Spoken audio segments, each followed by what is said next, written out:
महात्मा विदुर की कथा महाभारत में एक विशेष स्थान रखती है और उनकी उत्पत्ति की कहानी यमराज के एक श्राप से जुड़ी हुई है। यह कथा धर्म, न्याय और सत्य के प्रति उनकी निष्ठा को दर्शाती है।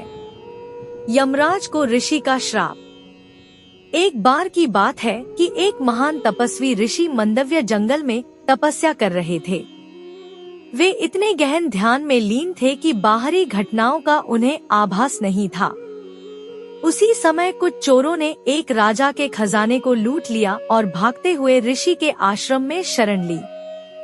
चोरों का पीछा करते हुए राजा के सिपाही वहां पहुंचे। उन्होंने देखा कि चोर आश्रम में छुपे हैं, तो उन्होंने बिना सोचे समझे ऋषि मंदव्य को भी चोरों का साथी मान लिया। राजा के सिपाहियों ने उन्हें भी गिरफ्तार कर लिया और राजा के सामने पेश किया। राजा ने बिना जांच पड़ताल के ऋषि मंदव्य को चोरी में शामिल मानते हुए कठोर दंड सुनाया। उन्होंने ऋषि को सूली पर चढ़ाने का आदेश दिया। ऋषि को निर्दोष होते हुए भी सजा भुगतनी पड़ी। हालांकि चमत्कार से उनकी मृत्यु नहीं हुई।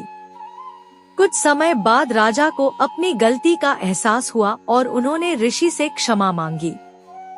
यमराज से प्रश्न और श्राप। इस निर्दोष दंड के कारण ऋषि मंदव्य बहुत दुखी हुए और उन्होंने धर्मराज यमराज के समक्ष इसका उत्तर जानने के लिए प्रकट होकर पूछा, मुझे यह कठोर दंड क्यों सहना पड़ा?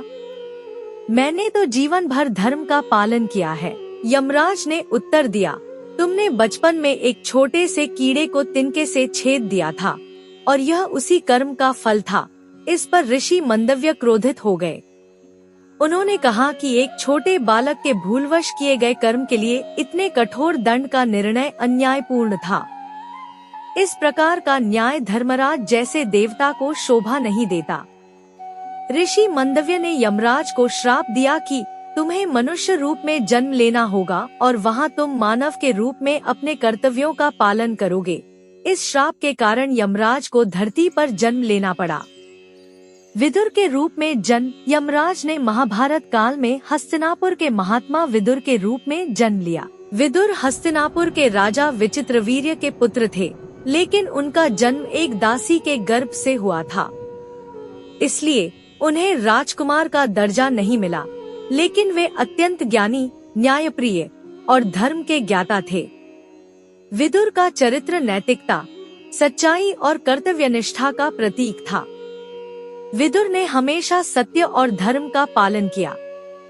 वे धृतराष्ट्र के मंत्री और सलाहकार थे, लेकिन उन्होंने कभी भी अन्याय का समर्थन नहीं किया। वे पांडवों को न्याय दिलाने के लिए सदा तत्पर रहे और दुर्योधन की अनुचित योजनाओं के विरुद्ध खड़े हुए। महाभारत में विदुर नीति के उपदेश जो उन्होंने युधिष्ठिर को दिए, आज भी नीति, धर्म और जीवन के मार्गदर्शन में महत्वपूर्ण माने जाते हैं।